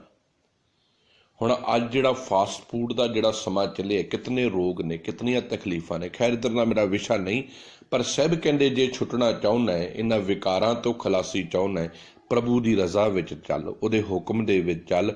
ਸਾਚੈ ਨਾਏ, ਸਦਾ ਅਟਲ ਰਹਿਣ ਵਾਲੇ ਸੱਚੇ ਪ੍ਰਮਾਤਮਾ ਦੇ ਹੁਕਮ ਦੇ ਵਿੱਚ, ਉਹਦੇ ਨਾਮ ਦੇ ਵਿੱਚ ਤੁਰਨਾ ਸ਼ੁਰੂ ਕਰ ਲੈ। ਗੁਰ ਕੇ ਚਰਨ ਸਰੇਵਣੇ, ਤੀਰਥ ਹਰ ਕਾ ਨਾਉ। ਗੁਰ ਕੇ ਚਰਨ ਸਰੇਵਣੇ, ਤੀਰਥ ਹਰ ਕਾ ਨਾਉ। ਬੜਾ ਪਿਆਰਾ ਬਚਨ ਹੈ। ਸਭ ਕਹਿੰਦੇ ਪਤਾ ਕੀ ਕਰ, ਜੇ ਤੂੰ ਗੁਰੂ ਜੀ ਦੇ ਕੋਲੋਂ ਤਰਲੇ ਲਵੇਂ ਨਾ। ਅਸੀਂ ਸੰਸਾਰੀ ਲੋਕਾਂ ਦੇ ਬੜੇ ਤਰਲੇ ਲੈਂਦੇ ਹਾਂ, ਬੜੇ ਤਰਲੇ ਲੈਂਦੇ ਹਾਂ, ਬੜੀਆਂ ਮਿੰਨਤਾਂ ਪਾਉਂਦੇ ਹਾਂ, ਕਈ ਵਾਰੀ ਵਾਸਤੇ ਵੀ ਪਾਉਂਦੇ ਹਾਂ, ਪਰ ਗੁਰੂ ਦਾ ਤਰਲਾ ਨਹੀਂ ਅਸੀਂ ਲੈਂਦੇ। ਗੁਰੂ ਅੱਗੇ ਆਕੜ ਕੇ ਜਾਂਦੇ ਹਾਂ। ਇਸੇ ਕਰਕੇ ਸਾਡੀ ਜ਼ਿੰਦਗੀ ਵਿੱਚ ਖੁਸ਼ੀਆਂ ਨਹੀਂ ਆ ਸਕੀਆਂ। ਸਤਿਗੁਰੂ ਦੇ ਅੱਗੇ ਤਰਲਾ ਲੈਣਾ ਹੈ, ਗੁਰੂ ਦੇ ਅੱਗੇ ਮਿੰਨਤ ਕਰਨੀ ਹੈ, ਜੋਦੜੀਆਂ ਕਰਨੀਆਂ ਨੇ, ਅਰਦਾਸਾਂ ਕਰਨੀਆਂ ਨੇ, ਬੇਨਤੀਆਂ ਕਰਨੀਆਂ ਨੇ ਕਿ ਹੇ ਸਤਿਗੁਰੂ ਜੀ ਕਿਰਪਾ ਕਰੋ, ਮੇਰੇ ਤੇ ਤਰੁੱਠਿਓ, ਖਿਮਾ ਕਰਨਾ। ਗੁਰੂ ਅਰਜਨ ਦੇਵ ਜੀ ਮਹਾਰਾਜ ਜੀ ਬੜਾ ਪਿਆਰਾ ਬਚਨ ਕਹਿੰਦੇ, ਰੋਜ਼ ਆਪਾਂ ਗਾਉਂਦੇ ਹਾਂ, ਰੋਜ਼ ਪੜ੍ਹਦੇ ਹਾਂ, ਮੈਂ ਨਿਰਗੁਣ ਆਰੇ ਕੋ ਗੁਣ ਨਾਹੀ, ਮੈਂ ਨਿਰਗੁਣ ਆਰੇ ਕੋ ਗੁਣ ਨਾਹੀ। ਇਹ ਗੱਲ ਨੂੰ ਕਬੂਲ ਕਰਨਾ ਸਾਡੇ ਵਾਸਤੇ ਤੇ ਬਹੁਤ ਔਖਾ ਹੈ। ਸਤਿਗੁਰੂ ਜੀ ਕਹਿ ਰਹੇ ਨੇ, ਅਸੀਂ ਨਹੀਂ ਕਬੂਲ ਕੀਤਾ। ਅਸੀਂ ਕੌਣ ਕਹਿੰਦਾ ਵੀ ਮੈਂ ਨਿਰਗੁਣ ਆ? ਹਰ ਮਨੁੱਖ ਇਹ ਜਿਤਲਾਉਣਾ ਚਾਹੁੰਦਾ ਹੈ ਮੇਰੇ ਵਰਗਾ ਤੇ ਗੁਣਵਾਨ ਕੋਈ ਨਹੀਂ। ਬਸ ਇੱਥੇ ਹੀ ਸਿਆਣਪਾਂ ਤੇ ਚਤੁਰਾਈਆਂ ਆ ਕੇ ਖੜ ਗਈਆਂ ਨੇ। ਤੇ ਜਿੱਦਣ ਇਹ ਅਰਦਾਸ ਹੋਵੇਗੀ ਨਾ, ਮੈਂ ਨਿਰਗੁਣ ਆਰੇ ਕੋ ਗੁਣ ਨਾਹੀ, ਮੇਰੇ ਨਿਰਗੁਣ ਆਰੇ 'ਚ ਤੇ ਕੋਈ ਗੁਣ ਹੀ ਨਹੀਂ ਸੀ, ਤੇ ਜੇ ਲੋਕੀ ਸਲਾਮ ਕਰ ਰਹੇ, ਸਤਿਕਾਰ ਕਰ ਰਹੇ, ਤਰਸ ਪਿਆ ਮੇਰਾ ਮਤੋਈ, ਤੂੰ ਤਰਸ ਖਾਧਾ ਹੈ, ਤੂੰ ਕਿਰਪਾ ਕੀਤੀ ਹੈ, ਤੇਰੀ ਰਹਿਮਤ ਦਾ ਇਹ ਨਤੀਜਾ ਹੈ ਕਿ ਅੱਜ ਦੁਨੀਆ ਮੇਰੇ ਤੇ ਵਿਸ਼ਵਾਸ ਕਰਦੀ ਹੈ, ਭਰੋਸਾ ਕਰਦੀ ਹੈ। ਤੇਰੀ ਰਹਿਮਤ ਦਾ ਨਤੀਜਾ ਹੈ, ਤੇਰੇ ਪਿਆਰ ਦਾ ਨਤੀਜਾ ਹੈ। ਮੇਰੀ ਅਵਸਥਾ ਕੋਈ ਨਹੀਂ ਹੈ, ਮੇਰੇ ਕੋਲ ਕੋਈ ਗੁਣ ਨਹੀਂ ਹੈ, ਮੈਂ ਤੇ ਅਵਗੁਣਿਆਰੀ ਹਾਂ। ਜਿੱਦਣ ਇਹ ਗੱਲ ਜੀਵਨ ਵਿੱਚ ਪਕੜ ਵਿੱਚ ਆ ਜਾਵੇਗੀ ਨਾ, ਦੇਖਿਓ ਜ਼ਿੰਦਗੀ ਵਿੱਚ ਕਿੰਨਾ ਸੁੱਖ ਮਿਲਦਾ ਹੈ। ਪਰ ਕੌਣ ਇਹ ਕਹਿਣਾ ਚਾਹੁੰਦਾ ਹੈ? ਹਰ ਕੋਈ ਮਨੁੱਖ ਇਹ ਕਹਿੰਦਾ ਹੈ, ਹਮ ਕੀਆ ਹਮ ਕਰਾਂਗੇ, ਮੈਂ ਕਰਦਾ ਹਾਂ, ਮੈਂ ਹੀ ਕਰਾਂਗਾ। ਪਰ ਸਭ ਕਹਿੰਦੇ ਤੂੰ ਕੁਝ ਵੀ ਨਹੀਂ ਕਰਨ ਜੋਗਾ, ਸਭ ਕੁਝ ਪ੍ਰਮਾਤਮਾ ਤੇ ਛੱਡ ਦੇ, ਉਹਦੇ ਹੁਕਮ ਦੇ ਵਿੱਚ ਚੱਲ। ਹਰ ਗੁਰ ਕੇ ਚਰਨ ਸਰੇਵਣੇ, ਤੀਰਥ ਹਰ ਕਾ ਨਾਉ। ਕਹਿੰਦੇ ਸਤਿਗੁਰੂ ਦੇ ਚਰਨ ਪੂਜਿਆ ਕਰ। ਹੁਣ ਗੁਰੂ ਜੀ ਦੇ ਚਰਨ ਤੇ ਨਜ਼ਰ ਨਹੀਂ ਆਉਂਦੇ। ਸਤਿਗੁਰੂ ਸਾਡੇ ਦੇ ਚਰਨ ਕਿਹੜੇ? ਕਿਉਂਕਿ ਸਾਡਾ ਸਤਿਗੁਰੂ ਕੀ ਹੈ? ਧੰਨ ਗੁਰੂ ਗ੍ਰੰਥ ਸਾਹਿਬ। ਤੇ ਸਾਡੇ ਸਤਿਗੁਰੂ ਗੁਰੂ ਗ੍ਰੰਥ ਸਾਹਿਬ ਜੀ ਦੇ ਚਰਨ ਕਿਹੜੇ ਨੇ? ਸ਼ਬਦ। ਸ਼ਬਦ ਗੁਰੂ ਜਿਹੜਾ ਹੈ, ਹਿਰਦੇ ਚਰਨ ਸ਼ਬਦ ਸਤਿਗੁਰੂ ਕੋ, ਸ਼ਬਦ ਰੂਪੀ ਚਰਨ ਮੇਰੇ ਸਤਿਗੁਰ ਦੇ ਨੇ। ਸਰੇਵਣੇ, ਸਰੇਵਣੇ ਦਾ ਅਰਥ ਆ ਉਹਦੀ ਪੂਜਾ ਕਰਨੀ। ਉਹਨਾਂ ਸ਼ਬਦਾਂ ਨੂੰ ਇੰਨੀ ਸ਼ਰਧਾ ਭਾਵਨਾ ਦੇ ਨਾਲ ਹੁਕਮ ਮੰਨ ਕੇ ਗੁਰੂ ਜੀ ਦਾ ਜੀਵਨ ਵਿੱਚ ਵਸਾਉਣਾ ਹੈ। ਤੀਰਥ ਹਰ ਕਾ ਨਾਉ। ਤੇ ਸਭ ਕਹਿੰਦੇ ਸਭ ਤੋਂ ਵੱਡਾ ਜੇ ਸੰਸਾਰ ਦੇ ਵਿੱਚ, ਜਗਤ ਵਿੱਚ, ਦੁਨੀਆ ਦੇ ਵਿੱਚ ਕੋਈ ਤੀਰਥ ਹੈ, ਉਹ ਸਤਿਗੁਰੂ ਕੇ ਸ਼ਬਦ ਰੂਪੀ ਚਰਨ ਨੇ, ਜਿਨ੍ਹਾਂ ਦੀ ਮੈਂ ਸੇਵਾ ਕਰਦਾ, ਕਿਉਂਕਿ ਇਹਦੇ ਵਿੱਚ ਹੀ ਪਰਮਾਤਮਾ ਦਾ ਸਭ ਤੋਂ ਵੱਡਾ ਨਾਮ ਛੁਪਿਆ ਹੋਇਆ ਹੈ। ਹੁਣ ਮੈਂ ਹੋਰ ਤੀਰਥਾਂ ਤੇ ਭ੍ਰਮਣ ਨਹੀਂ ਕਰਨ ਤੁਰਦਾ, ਮੈਂ ਦਰਿਆਵਾਂ ਦੇ ਕੰਢਿਆਂ ਉੱਤੇ ਨਹੀਂ ਤੁਰਿਆ ਫਿਰਦਾ। ਮੇਰੇ ਸਤਿਗੁਰੂ ਦਾ ਹੁਕਮ, ਗੁਰੂ ਦੀ ਮੱਤ ਤੇ ਚੱਲਣਾ, ਗੁਰੂ ਕੇ ਸ਼ਬਦਾਂ ਨੂੰ ਪੂਜਾ ਕਰਕੇ, ਐਨ ਐਜ਼ ਇਟ ਇਜ਼ ਸੇਵਾ ਕਰਕੇ ਜੀਵਨ ਵਿੱਚ ਕਮਾਉਣਾ। ਪੂਜਾ ਦਾ ਅਰਥ ਪਤਾ ਕੀ ਹੁੰਦਾ ਹੈ?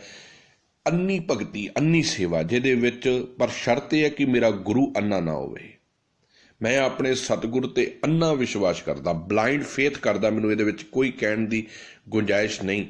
ਪਰ ਸੱਚ ਜਾਣਿਓ ਕਿਉਂ ਕਰਦਾ? ਕਿਉਂਕਿ ਮੇਰਾ ਗੁਰੂ ਅੰਨਾ ਨਹੀਂ ਹੈ, ਮੇਰਾ ਸ਼ਬਦ ਗੁਰੂ ਅੰਨਾ ਨਹੀਂ ਹੈ। ਮੇਰੇ ਸਤਿਗੁਰ ਦੀ ਮੱਤ ਮੈਨੂੰ ਗਿਆਨ ਸਿਖਾਉਂਦੀ ਹੈ, ਮੈਨੂੰ ਗੁਰਮੱਤ ਸਿਖਾਉਂਦੀ ਹੈ, ਮੈਨੂੰ ਪਰਮਾਤਮਾ ਦੇ ਨਾਲ ਸਾਂਝ ਪਾਉਣ ਦਾ ਤਰੀਕਾ ਸਿਖਾਉਂਦੀ ਹੈ। ਗੱਲ ਕੀ, ਇੱਕ ਸੁਲਝਿਆ ਹੋਇਆ, ਇੱਕ ਸਮਝਿਆ ਹੋਇਆ ਇਨਸਾਨ ਬਣਾਉਂਦੀ ਹੈ ਗੁਰਬਾਣੀ। ਤੇ ਜਿਹਦੇ ਜੀਵਨ ਵਿੱਚ ਗੁਰਬਾਣੀ ਘਰ ਕਰ ਗਈ ਨਾ, ਉਹਦੀ ਜ਼ਿੰਦਗੀ ਬੜੀ ਸੁਖਾਰਥੀ, ਜ਼ਿੰਦਗੀ ਬੜੀ ਨਿਰਮਲ, ਬੜੀ ਪਵਿੱਤਰ ਹੋ ਜਾਵੇਗੀ, ਸਵਾਰਥ ਤੋਂ ਉੱਪਰ ਉੱਠ ਜਾਵੇਗਾ ਉਹ। ਆਗੈ ਦਰਗਹਿ ਮੰਨੀਐ, ਮਿਲੇ ਨਿਥਾਵੇਂ ਥਾਉ।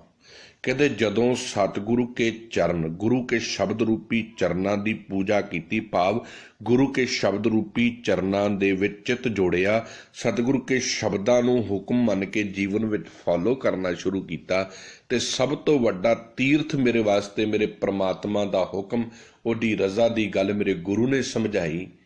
ਹੁਣ ਕੀ ਹੋਇਆ? ਜ਼ਿੰਦਗੀ ਵਿੱਚ ਸਿੱਧੇ ਰਸਤੇ ਤੇ ਜੀਵਨ ਤੁਰਨ ਲੱਗ ਪਿਆ। ਜੀਵਨ ਦੀ ਮੰਜ਼ਿਲ ਬਿਲਕੁਲ ਸੱਚ, ਬਿਲਕੁਲ ਦੁੱਧ ਵਰਗੀ ਸਾਫ਼ ਸੁਥਰੀ ਨਜ਼ਰ ਆਉਣ ਲੱਗ ਪਈ। ਆਗੈ ਦਰਗਹਿ ਮੰਨੀਐ।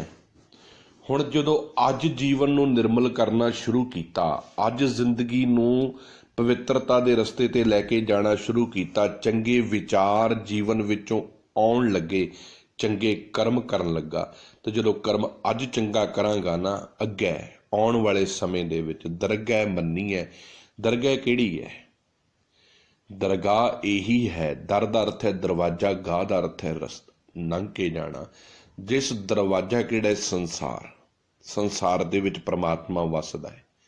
ਸਾਹਿਬ ਕਹਿੰਦੇ ਜੇ ਤੂੰ ਅੱਜ ਜੀਵਨ ਵਿੱਚ ਗੁਰਮਤ ਨੂੰ ਫਾਲੋ ਕਰੇਗਾ ਨਾ, ਸ਼ਬਦ ਦੀ ਸਿਧਾਂਤ ਤੇ ਤੁਰੇਗਾ ਨਾ, ਆਉਣ ਵਾਲੇ ਸਮੇਂ ਦੇ ਵਿੱਚ ਇਸੇ ਸੰਸਾਰ ਦੇ ਵਿੱਚ ਜੋ ਪ੍ਰਮਾਤਮਾ ਦਾ ਦਰ ਆ, ਪ੍ਰਮਾਤਮਾ ਦਾ ਘਰ ਆ, ਇੱਥੇ ਤੈਨੂੰ ਮਿਲੇ ਨਿਥਾਵੇਂ ਥਾਂ, ਜਿਹਦਾ ਕੋਈ ਫਿਰ ਆਸਰਾ ਨਹੀਂ ਹੁੰਦਾ, ਕੋਈ ਥਾਂ ਨਹੀਂ ਹੁੰਦੀ।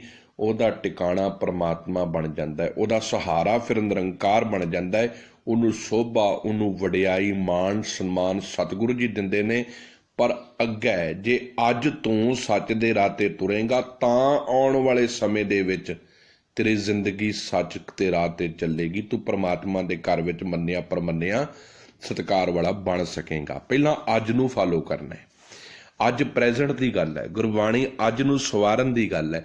ਆਪ ਸਵਾਰੈ, ਅੱਜ ਸਵਾਰੇਗਾ ਤਾਂ ਮੈਂ ਮਿਲੇ, ਤਾਂ ਤੈਨੂੰ ਕੱਲ ਨੂੰ ਮੈਂ ਮਿਲੂੰਗਾ, ਪ੍ਰਮਾਤਮਾ ਮਿਲੇਗਾ। ਜੇ ਅੱਜ ਨਹੀਂ ਸਵਾਰਿਆ, ਜਿੰਨੇ ਮਰਜ਼ੀ ਤੀਰਥ ਕਰਮ ਕਰੀ ਜਾ, ਪਾਠ ਪੂਜਾਵਾਂ ਕਰੀ ਜਾ, ਕਰਮ ਕਾਂਡ ਕਰੀ ਜਾ, ਪਖੰਡ ਕਰੀ ਜਾ, ਇਹ ਸਾਰੇ ਦੇ ਸਾਰੇ ਬੇਫਜ਼ੂਲ ਨੇ ਜੇ ਜੀਵਨ ਵਿੱਚ ਗੁਰਮਤ ਨੂੰ ਫਾਲੋ ਹੀ ਨਹੀਂ ਕੀਤਾ। ਅੱਜ ਜੀਭਾਂ ਤੋਂ ਬਹੁਤ ਕੁਝ ਗਾਇਆ ਜਾ ਰਿਹਾ, ਬਹੁਤ ਕੁਝ ਬੋਲਿਆ ਜਾ ਰਿਹਾ, ਬਹੁਤ ਕੁਝ ਸੁਣਾਇਆ ਜਾ ਰਿਹਾ, ਪਰ ਮਾਫ ਕਰਨਾ ਫਾਲੋ ਨਹੀਂ ਕੀਤਾ ਜਾ ਰਿਹਾ। ਜ਼ਿੰਦਗੀ ਇਸੇ ਕਰਕੇ ਉੱਥੇ ਹੀ ਖਲੋਤੀ ਹੈ, ਤੋਰੀ ਨਹੀਂ ਰਹੀ ਅੱਗੇ।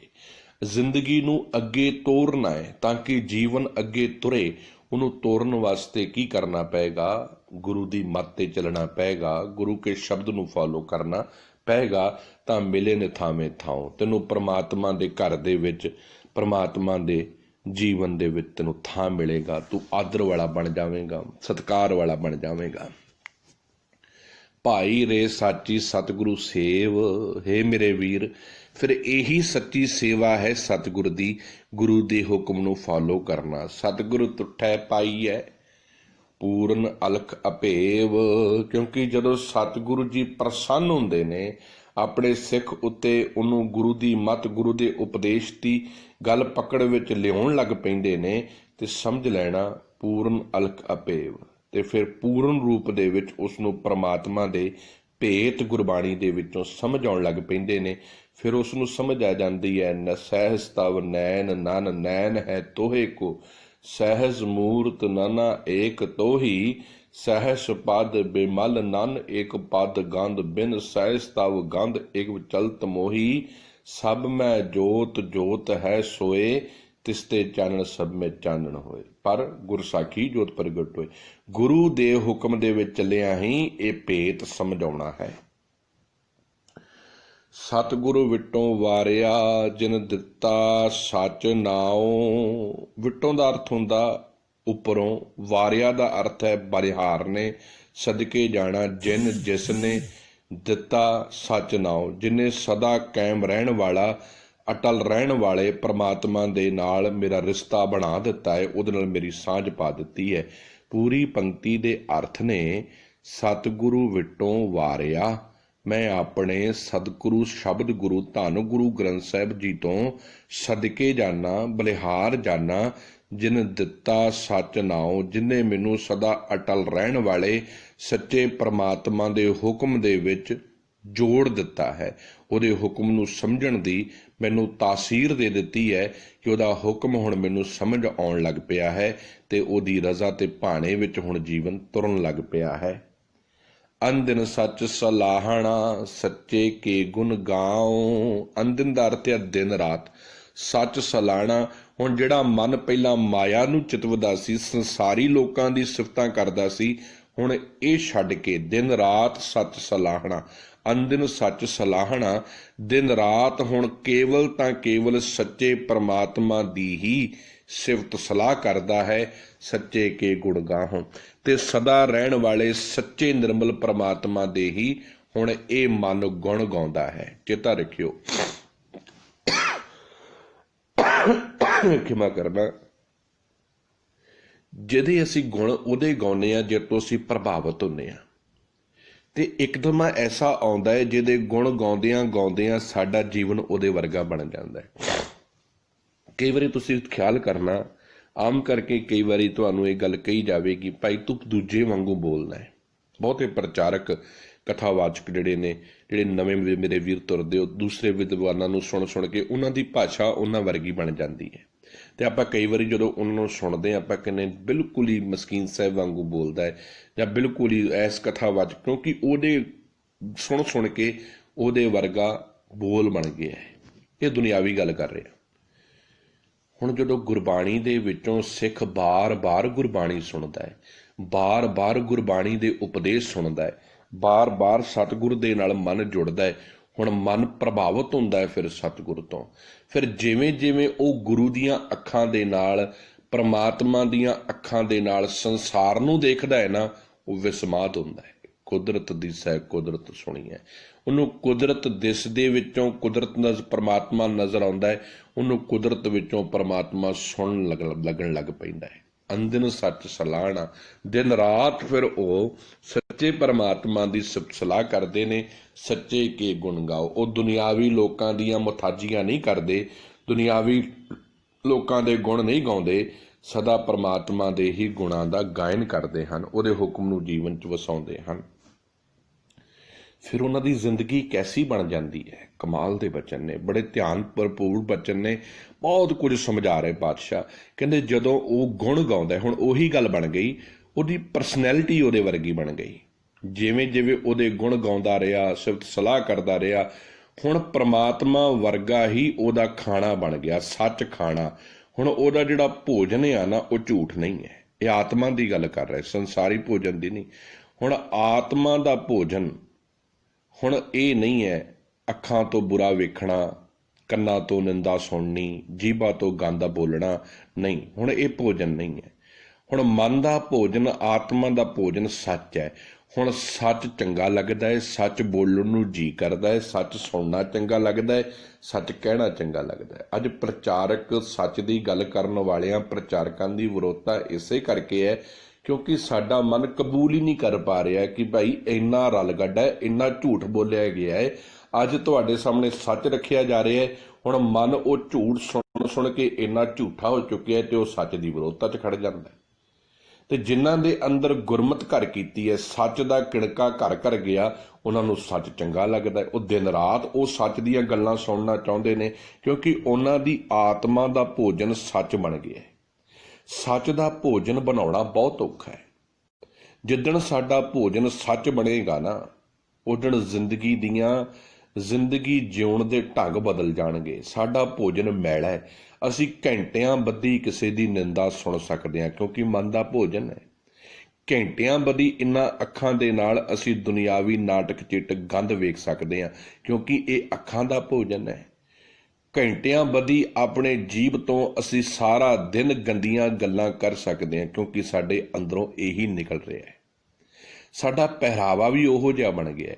ਇੱਕ ਗੱਲ ਚੇਤੇ ਰੱਖਿਓ, ਬੜੀ ਪੁਰਾਣੀ ਗੱਲ ਵਿਦਵਾਨਾਂ ਨੇ ਗੱਲ ਕਹੀ ਸੀ, ਗੁਫਤਾਰ, ਰਫਤਾਰ ਤੇ ਦਸਤਾਰ, 3 ਚੀਜ਼ਾਂ ਨੇ ਤੁਸੀਂ ਕਿਸੇ ਦੀ ਪਰਸਨੈਲਿਟੀ ਨੂੰ ਪਰਖਣਾ ਹੈ। ਹੁਣ ਜਿਹਦੀ ਬੋਲੀ ਪਹਿਲੀ ਦੇ ਅਰਥ ਹੈ ਦਸਤਾਰ, ਜਿਹਦੇ ਕੱਪੜੇ ਅਸ਼ਲੀਲਤਾ ਵਾਲੇ ਹੋਣਗੇ, ਉਹਦੀ ਬੋਲੀ ਵੀ ਅਸ਼ਲੀਲਤਾ ਵਾਲੀ ਹੋਵੇਗੀ, ਉਹਦੀ ਚਾਲ ਵੀ ਉਹੋ ਜਿਹੀ ਹੋਵੇਗੀ। ਤੇ ਜਿਹਦੀ ਜ਼ਿੰਦਗੀ ਦੇ ਵਿੱਚ ਸੱਚ ਭੋਜਨ ਬਣ ਗਿਆ ਹੋਵੇਗਾ ਨਾ, ਉਹਦਾ ਪਹਿਰਾਵਾ ਵੀ ਸੱਚਾ ਹੋ ਜਾਵੇਗਾ, ਉਹਦਾ ਪਹਿਨਣਾ ਵੀ ਸੱਚ ਹੋਵੇਗਾ, ਉਹਦੇ ਪਹਿਰਾਵੇ ਦੇ ਵਿੱਚੋਂ ਅਸ਼ਲੀਲਤਾ ਦੀ ਬਦਬੂ ਨਹੀਂ ਆਵੇਗੀ। ਤੇ ਜਦੋਂ ਪਹਿਰਾਵਾ ਵੀ ਇਹੋ ਜਿਹਾ ਸੱਚਾ ਹੋਵੇਗਾ ਨਾ, ਉਹਦੀ ਚਾਲ ਵੀ ਨਿਰਾਲੀ ਹੋਵੇਗੀ। ਭਾਵ ਉਹਦੀ ਚਾਲ ਦੇ ਵਿੱਚ ਵਿਕਾਰ ਨਹੀਂ ਹੋਣਗੇ, ਉਹਦੀ ਚਾਲ ਦੇ ਵਿੱਚ ਸਾਦਗੀ ਤੇ ਪਵਿੱਤਰਤਾ ਹੋਵੇਗੀ। ਬੜੀ ਡੂੰਘੀ ਗੱਲ ਪਾਤਸ਼ਾਹ ਕਰ ਰਿਹਾ। ਜਦੋਂ ਸੱਚੇ ਪ੍ਰਮਾਤਮਾ ਦੇ ਗੁਣ ਗਾਉਣੇ ਸ਼ੁਰੂ ਕੀਤੇ, ਪ੍ਰਮਾਤਮਾ ਦੇ ਨਾਲ ਜੀਵਨ ਜੁੜ ਗਿਆ, ਸਤਿਗੁਰ ਦੀ ਬਰਕਤ ਜੀਵਨ ਵਿੱਚ ਆਉਣੀ ਸ਼ੁਰੂ ਹੋਈ, ਹੁਣ ਭੋਜਨ ਮਨ ਦਾ ਕੀ ਬਣਿਆ? ਸੱਚ ਖਾਣਾ। ਹੁਣ ਸੱਚ ਰੂਪੀ ਭੋਜਨ ਬਣ ਗਿਆ। ਹੁਣ ਇਸ ਮਨ ਸੱਚ ਰੂਪੀ ਭੋਜਨ ਨੂੰ ਖਾਂਦਾ ਹੈ, ਸੱਚ ਪਹਿਨਣਾ। ਹੁਣ ਬਾਹਰ ਦਾ ਜਿਹੜਾ ਲਿਬਾਸ ਹੈ ਉਹ ਵੀ ਸੱਚ ਹੈ, ਹੁਣ ਪਖੰਡ ਨਹੀਂ ਹੈ। ਹੁਣ ਮੁਖੌਟਾ ਨਹੀਂ ਮੈਂ ਆਪਣੇ ਜੀਵਨ ਵਿੱਚ ਗੁਰਮੁਖ ਦਾ ਲਾਇਆ, ਗੁਸਤਾਖੀ ਮਾਫ, ਮੇਰੀ ਗੱਲ ਪਕੜ 'ਚ ਆ ਜਾਵੇ। ਅਸੀਂ ਮੁਖੌਟੇ ਗੁਰਮੁਖਤਾਈ ਦੇ ਲਾਏ ਆ, ਪਰ ਅੰਦਰ ਸਾਡਾ ਭੋਜਨ ਮੈਲਾ ਹੈ, ਸਾਡਾ ਭੋਜਨ ਗੰਦਾ ਹੈ। ਜਿੱਦਣ ਸਾਡਾ ਭੋਜਨ ਗੁਰਬਾਣੀ ਰੂਪੀ ਆਹਾਰ ਭੋਜਨ ਸਾਡਾ ਨਿਰਮਲ ਹੋ ਗਿਆ, ਸੱਚ ਬਾਣੀ ਭੋਜਨ ਬਣ ਗਿਆ ਨਾ, ਉਦਣ ਬਾਹਰ ਦਾ ਮੁਖੌਟਾ ਧਰਮੀ ਹੋਣ ਦਾ ਨਹੀਂ ਲਾਉਣਾ ਪਵੇਗਾ। ਉਦਣ ਸਾਡੇ ਚਿਹਰੇ 'ਚੋਂ, ਸਾਡੀ ਜੀਵਨ ਦੀ ਪਰਸਨੈਲਿਟੀ ਦੇ ਵਿੱਚੋਂ ਹੀ ਸਾਡੇ ਲੋਕੀ ਪਰਖ ਕੇ ਕਹਿਣਗੇ ਭਾਈ ਇਹ ਪਖੰਡੀ ਨਹੀਂ, ਇਹ ਸੱਚਮੁੱਚ ਧਰਮੀ ਹੈ, ਇਹਦੇ ਅੰਦਰ ਧਰਮ ਵੱਸਦਾ ਹੈ, ਇਹ ਆਪਣੇ ਸਿਧਾਂਤਾਂ ਤੇ ਗੁਰੂ ਦਾ ਪ੍ਰਪੱਕ ਸਿੱਖਿਆ, ਅੰਦਰੋਂ ਨਿਰਮਲ ਬਾਹਰੋਂ ਨਿਰਮਲ ਦੇ ਦਰਸ਼ਨ ਹੋਣੇ ਸ਼ੁਰੂ ਹੋ ਜਾਣਗੇ। सच्चे सच्चा नाओ, क्योंकि फिर आदर सत्कार जीवन ਵਿੱਚ ऐसा बन जाएगा कि जीवन सच ਦੇ ਰਾਹ ਤੇ ਚੱਲਣਾ ਸ਼ੁਰੂ ਹੋ ਜਾਵੇਗਾ। जीवन ਦਾ आधार परमात्मा ਦਾ हुक्म बन जाएगा। सास गिरास न विसरै सफल मूरत गुरु आप। सास गिरास ਸਵਾਸਾਂ ਦਾ ਆਉਣਾ ਤੇ ਜਾਣਾ। ਹੁਣ ਦੇਖੋ ਸਿਮਰਨ ਦੀ ਤਕਨੀਕ ਕਿੱਥੇ ਹੈ। ਸਵਾਸ ਆ ਰਿਹਾ ਹੈ, ਜਾ ਰਿਹਾ ਹੈ, ਸਾਡੀ ਜ਼ਿੰਦਗੀ ਹੈ। ਆਉਂਦਾ ਹੈ ਜ਼ਿੰਦਗੀ ਹੈ, ਜਾ ਰਿਹਾ ਹੈ ਮੌਤ ਹੈ। ਹੁਣ ਇਹਨਾਂ ਸਵਾਸਾਂ ਦੇ ਵਿੱਚ ਕਿੰਨੀ ਬਰੀਕੀ ਦੀ ਗੱਲ ਹੈ, ਪਰ ਸਾਡਾ ਧਿਆਨ ਹੀ ਨਹੀਂ ਇਹਦੇ ਵੱਲ ਹੁੰਦਾ। ਆ ਰਿਹਾ ਜਾ ਰਿਹਾ, ਨਿਰੰਤਰ ਇੱਕ ਪ੍ਰਕਿਰਿਆ ਚੱਲ ਰਹੀ ਹੈ, ਪਰ ਸਾਡਾ ਧਿਆਨ ਉਹਦੇ ਉੱਤੇ ਕੇਂਦਰਿਤ ਨਹੀਂ ਹੈ। ਸ਼ੁਕਰਾਨਾ ਤੇ ਉੱਥੇ ਹੋਵੇਗਾ ਨਾ ਜਿੱਥੇ ਕੇਂਦਰਿਤ ਹੋਵੇਗਾ। ਸਿਮਰਨ ਕੀ ਹੈ? ਸ਼ੁਕਰਾਨਾ ਕਰਨਾ ਹੈ ਨਿਰੰਕਾਰ ਦਾ, ਪਲ ਪਲ ਹਰ ਘੜੀ ਹਰ ਸਵਾਸ ਦੇ ਵਿੱਚ। ਉਹ ਤਾਂ ਹੋਵੇਗਾ ਜੇ ਕੇਂਦਰਿਤ ਹੋਵੇਗਾ ਉੱਥੇ ਧਿਆਨ। ਸਵਾਸ ਆਇਆ ਹੈ, ਪ੍ਰਮਾਤਮਾ ਕੋਟਾਨ ਕੋਟ ਸ਼ੁਕਰ ਹੈ ਤੂੰ ਜ਼ਿੰਦਗੀ ਜਿਉਣ ਦਾ ਇੱਕ ਪਲ ਹੋਰ ਦੇ ਦਿੱਤਾ ਹੈ। ਸਵਾਸ ਚੱਲ ਜਾ ਰਿਹਾ ਹੈ, ਪਤਾ ਨਹੀਂ ਆਉਣਾ ਕਿ ਨਹੀਂ ਆਉਣਾ, ਸ਼ਾਇਦ ਮੌਤ ਹੋ ਜਾਵੇ। ਕਿਸੇ ਕੋਲੋਂ ਗੁਕੌੜੇ ਬੋਲ ਬੋਲੇ ਨੇ, ਕਿਸੇ ਨਾਲ ਧੋਖਾ ਕੀਤਾ ਹੈ, ਮਾਫੀ ਮੰਗਣ ਦਾ ਸਮਾਂ ਵੀ ਨਾ ਮਿਲੇ। ਇਸ ਕਰਕੇ ਉਹਦੀ ਜੀਵਨ ਦੀ ਕਲਾ ਗੁਰਮਤਾਈ ਦੀ ਬਣ ਜਾਂਦੀ ਹੈ, ਗੁਰਮੁਖ ਦੀ, ਕਿਉਂਕਿ ਉਹਨੂੰ ਹਰ ਸਵਾਸ ਦੇ ਵਿੱਚ ਰੱਬ ਚੇਤੇ ਹੈ। ਉਹ ਮਾੜਾ ਨਹੀਂ ਕਰਦਾ, ਮਾੜਾ ਨਹੀਂ ਚਿਤਵਦਾ, ਕਿਉਂਕਿ ਉਹਨੂੰ ਪਤਾ ਹੈ ਕਿ ਵਾਪਸ ਨਾ ਆਇਆ ਤੇ ਹੋ ਸਕਦਾ ਮੈਂ ਕਿਸੇ ਕੋਲੋਂ ਮਾਫੀ ਵੀ ਨਾ ਮੰਨਾਂ, ਕਿਸੇ ਦਾ ਦਿਲ ਦੁੱਖ ਜਾਵੇ ਤੇ ਉਹ ਮੇਰੇ ਪ੍ਰਤੀ ਇਹੋ ਜਿਹਾ ਜੀਵਨ ਦਾ ਆਧਾਰ ਬਣਾ ਲਵੇ ਕਿ ਇਹ ਅੰਦਰੋਂ ਮੈਲਾ ਹੈ। ਐਸਾ ਗੁਰਮੁਖ ਨਹੀਂ ਹੋਣ ਦਿੰਦਾ। ਗੁਰਮੁਖ ਆਪਣੇ ਅੰਦਰੋਂ ਗੁਰੂ ਦੇ ਦੀਦਾਰ ਕਰਵਾਉਂਦਾ ਹੈ, ਤਾਂ ਕਰਵਾਉਂਦਾ ਹੈ ਕਿਉਂਕਿ ਉਹਦੇ ਸਵਾਸਾਂ ਦੇ ਵਿੱਚ ਗੁਰਮਤ ਹੁੰਦੀ ਹੈ। ਉਹਦੇ ਸਵਾਸ ਦੇ ਹਰ ਇੱਕ ਰੋਮ ਰੋਮ ਦੇ ਵਿੱਚ ਗੁਰਬਾਣੀ ਦਾ ਜੀਵਨ ਹੁੰਦਾ ਹੈ। ਇਸੇ ਕਰਕੇ ਉਹਦੀ ਜ਼ਿੰਦਗੀ ਸੱਚ ਦੇ ਰਸਤੇ ਤੇ ਚੱਲਦੀ ਹੈ। ਸਾਸ ਗਿਰਾਸ ਨਾ ਵਿਸਰੈ ਸਫਲ ਮੂਰਤ ਗੁਰੂ ਆਪ। ਸਾਹਿਬ ਕਹਿੰਦੇ ਗੁਰੂ ਉਹ ਸ਼ਖਸੀਅਤ ਹੈ, ਗੁਰਮੂਰਤ ਦਾ ਅਰਥ ਹੈ ਗੁਰੂ ਉਹ ਸ਼ਖਸੀਅਤ ਹੈ, ਗੁਰੂ ਉਹ ਪਰਸਨੈਲਿਟੀ ਹੈ ਜੋ ਸਾਰੇ ਫਲ ਦੇਣ ਦੇ ਸਮਰੱਥ ਹੈ। ਸਾਹਿਬ ਧੰਨ ਗੁਰੂ ਗ੍ਰੰਥ ਸਾਹਿਬ ਜੀ ਦੇ ਕੋਲੋਂ ਜੋ ਮੰਗਦੇ ਆ ਨਾ ਉਹ ਮਿਲਦਾ ਹੈ, ਕਿਉਂਕਿ ਸਤਿਗੁਰੂ ਬਹੁਤ ਹੀ ਕਿਰਪਾਲੂ ਨੇ, ਬੜੇ ਦਿਆਲੂ ਨੇ। ਮੇਰੇ ਵਰਗੇ ਅਕਰਤ ਘੜਾਂ ਨੂੰ ਪਾਲ ਰਹੇ ਨੇ, ਸਾਰਿਆਂ ਦੀਆਂ ਝੋਲੀਆਂ ਭਰਦਾ ਹੈ ਮੇਰਾ ਗੁਰੂ। ਸਤਿਗੁਰੂ ਇੱਕ ਐਸੀ ਪਰਸਨੈਲਿਟੀ ਹੈ ਜੋ ਸਤਿਗੁਰੂ ਧੰਨ ਗੁਰੂ ਗ੍ਰੰਥ ਸਾਹਿਬ ਸਤਿਗੁਰੂ ਗੁਰੂ ਸ਼ਬਦ ਦੇ ਲੜ ਲੱਗ ਜਾਂਦੇ ਆ ਨਾ, ਉਹਨਾਂ ਨੂੰ ਨਜ਼ਾਰਾ ਨਜ਼ਰ ਆਉਣ ਲੱਗ ਪੈਂਦਾ ਹੈ। ਸਿਆਸ ਗਿਰਾਸ ਨਾ ਵਿਸਰੈ ਸਫਲ ਮੂਰਤ ਗੁਰੂ ਆਪ। ਗੁਰੂ ਉਹ ਸ਼ਖਸੀਅਤ ਹੈ ਜੋ ਸਾਰੇ ਫਲ ਦੇਣ ਦੇ ਸਮਰੱਥ ਹੈ। ਗੁਰੂ ਜੀ ਦੀ ਸ਼ਰਨ ਪਿਆ ਹੀ ਹਰੇਕ ਸਾਹ ਨਾਲ, ਹਰੇਕ ਗਿਰਾਹੀ ਨਾਲ ਪਰਮਾਤਮਾ ਨਹੀਂ ਫਿਰ ਭੁੱਲਦਾ।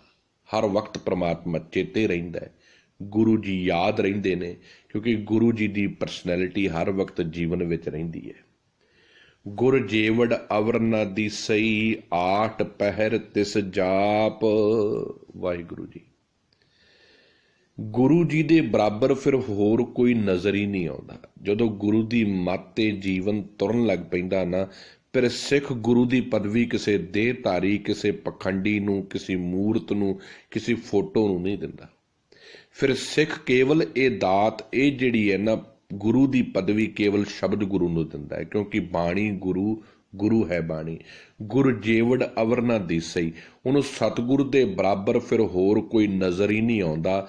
ਆਠ ਪਹਿਰ ਦਿਸ ਜਾਪ, ਅੱਠੇ ਪੈਰ, 4 ਪੈਰ ਰਾਤ 4 ਪੈਰ ਦਿਨ, ਹਰ ਵਕਤ ਉਹਨੂੰ ਪਰਮਾਤਮਾ ਯਾਦ ਰਹਿੰਦਾ ਹੈ।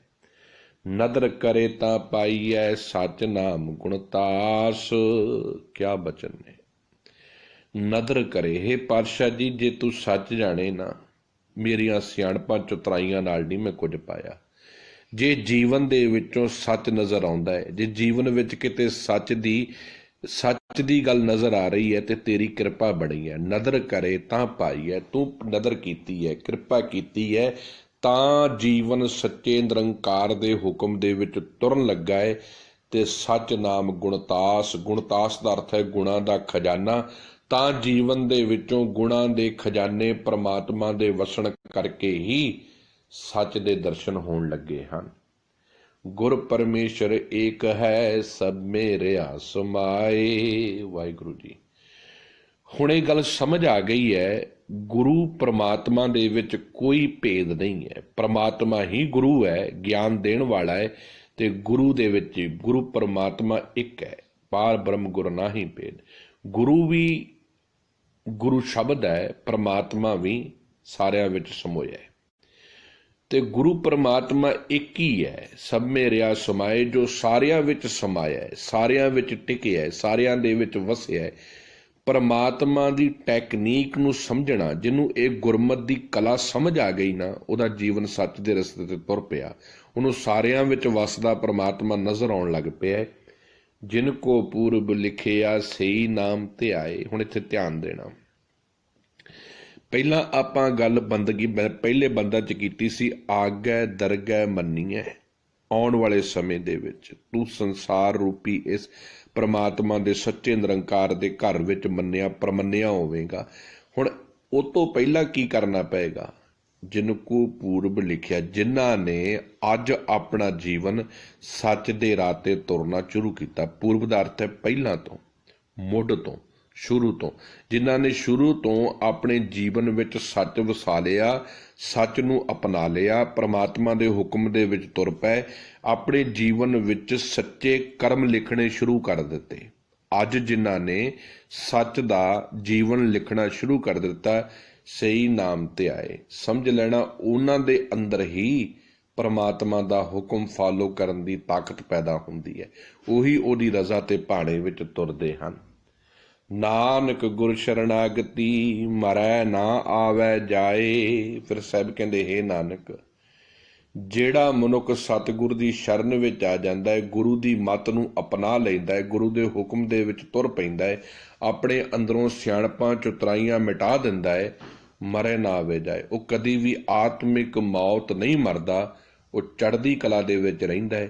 ਉਹਦਾ ਜੀਵਨ ਸੁਹੇਲਾ ਹੋ ਜਾਂਦਾ ਹੈ, ਉਹ ਸਦਾ ਹੀ ਸੋਹਣੇ ਜੀਵਨ ਨੂੰ ਬਤੀਤ ਕਰਦਾ ਹੈ, ਕਿਉਂਕਿ ਉਹਦੇ ਵਿੱਚੋਂ ਕਾਦਰ ਦੇ ਦੀਦਾਰ ਹੁੰਦੇ ਨੇ, ਪਰਮਾਤਮਾ ਦੇ ਦਰਸ਼ਨ ਹੋਣ ਲੱਗ ਪੈਂਦੇ ਨੇ। ਸੋ ਅੱਜ ਦਾ ਜਿਹੜਾ ਪਾਵਨ ਸ਼ਬਦ ਹੈ, ਸ਼੍ਰੀ ਰਾਗ ਦਾ 100 ਨੰਬਰ ਸ਼ਬਦ ਹੈ, ਜਿਹਦੇ ਵਿੱਚ ਗੁਰੂ ਅਰਜਨ ਦੇਵ ਜੀ ਦਾ 30ਵਾਂ ਨੰਬਰ ਸ਼ਬਦ ਜਿਹਦੀ ਅੱਜ ਆਪਾਂ ਵਿਚਾਰ ਕੀਤੀ ਹੈ। ਬੜੇ ਹੀ ਪਿਆਰੇ ਤਰੀਕੇ ਨਾਲ ਜੀਵਨ ਨੂੰ ਕਿਵੇਂ ਗੁਰਮਤਿ ਦਾ ਧਾਰਨੀ ਬਣਾਉਣਾ ਹੈ, ਇਸ ਕਲਾ ਨੂੰ ਪਾਤਸ਼ਾਹ ਜੀ ਨੇ ਇਸ ਸ਼ਬਦ ਵਿੱਚ ਕਲਮਬੰਦ ਕਰਕੇ ਸਾਨੂੰ ਸਮਝਾਇਆ ਹੈ, ਤਾਂ ਕਿ ਅਸੀਂ ਗੁਰਮਤਿ ਨੂੰ ਫਾਲੋ ਕਰੀਏ। ਅੰਦਰੋਂ ਨਿਰਮਲ, ਬਾਹਰੋਂ ਨਿਰਮਲ, ਸਤਿਗੁਰ ਤੇ ਕਰਨੀ ਕਮਾਣੀ, ਗੁਰੂ ਦੀ ਦੱਸੀ ਹੋਈ ਕਰਨੀ ਨੂੰ ਕਮਾਈਏ ਤੇ ਜ਼ਿੰਦਗੀ ਸੱਚ ਦੇ ਰਾਹ 'ਤੇ ਤੁਰਨ ਲੱਗ ਪਵੇ। ਆਪ ਸਾਰਿਆਂ ਦਾ ਤਹਿ ਦਿਲੋਂ ਧੰਨਵਾਦ ਹੈ, ਜੋ ਰੋਜ਼ਾਨਾ ਫੇਸਬੁੱਕ ਲਾਈਵ ਆਡੀਓ ਦੇ ਰਾਹੀਂ ਲੜੀਵਾਰ ਗੁਰਬਾਣੀ ਵਿਚਾਰ ਦੇ ਵਿੱਚ ਹਾਜ਼ਰੀ ਲਵਾ ਕੇ ਸਰਵਣ ਕਰ ਰਹੇ ਨੇ। ਵਟਸਐਪ ਗਰੁੱਪ ਦੇ ਵਿੱਚ ਵੀ ਰੋਜ਼ਾਨਾ ਹੀ ਇਹ ਸੇਵਾ ਕੀਤੀ ਜਾਂਦੀ ਹੈ। ਜਿਨ੍ਹਾਂ ਨੇ ਵਟਸਐਪ ਗਰੁੱਪ ਦੇ ਮੈਂਬਰ ਬਣਨਾ ਹੋਵੇ, ਉਹ ਕਮੈਂਟ ਬਾਕਸ ਦੇ ਵਿੱਚ ਆਪਣਾ ਨੰਬਰ ਛੱਡ ਸਕਦੇ ਹਨ, ਉਹਨਾਂ ਨੂੰ ਜੋੜ ਲਿਆ ਜਾਵੇਗਾ। ਮੈਂ ਹੱਥ ਜੋੜ ਕੇ